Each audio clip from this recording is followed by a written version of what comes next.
ফয়সাল আব্বা, আজকে না তোর এসএসসি ফলাফল প্রকাশ হবি 2টার সময়।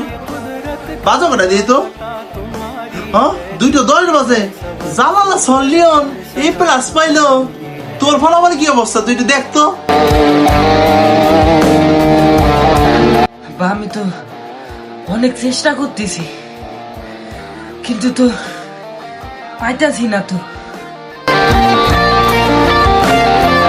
আব্বা তুই গান তো সস্যা, কি হয়েছে এত টেনশন কিসের? তুই ফেল করলেও তুই আমার আব্বা, পাস করলেও তুই আমার আব্বা, এত টেনশন কিসের? তুই তো ফেল করার সামনে বা ভালো করে পড়ালেখা করবি, সমস্যা কি? পরীক্ষা দিবি আবার পাস করবি, চিন্তা করবি না। ক্লিকটা খুঁজে দে। আব্বা আমি তো গোল্ডেন A+ পাইছি। আব্বা তুই A+ পাইছোস? আমি তো ধারণাই করা পারি নাই তুই A+ পাইছোস। আমি তো মনে করছিলাম তুই B পাইছাস।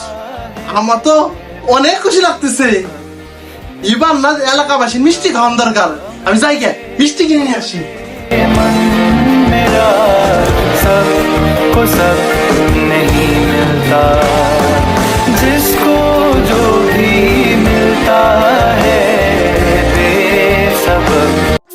তো গাইস, সবার উদ্দেশ্যে একটা কথা বলি, আমাদের বাংলাদেশে অনেকে আজকে পাশ করেছে, অনেকেই ফেল করেছে, তাই সেটা নিয়ে আপনারা খারাপ কোনো কিছু মন্তব্য করবেন না আপনাদের ছেলে সন্তানদের, আর তাদেরকে সবসময় সাপোর্ট করবেন, তারা যাতে আগামী বছর আরো এগিয়ে যেতে পারে। তো রুম্মান ভাই কিছু বলবা নাকি? তো প্রতিটা গার্জিয়ান উদ্দেশ্যে একটা কথা বলি, মন খারাপ করার দরকার নাই। একবার না বলে দেখো শতবার, সেই চেষ্টাটা ছেলেমেয়েরা করবে।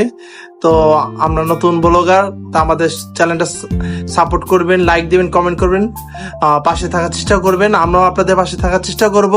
যে আমাদের ভিডিওতে কোনো ভুল হয় ক্ষমা দৃষ্টিতে দেখবেন। আসসালামু আলাইকুম, শুভরাত্রি। তো সবাই ভালো থাকবেন, আর এই ভিডিওটা ভালো লাগলে অবশ্যই লাইক করবেন, শেয়ার আর সাবস্ক্রাইব করে দেবেন। ধন্যবাদ।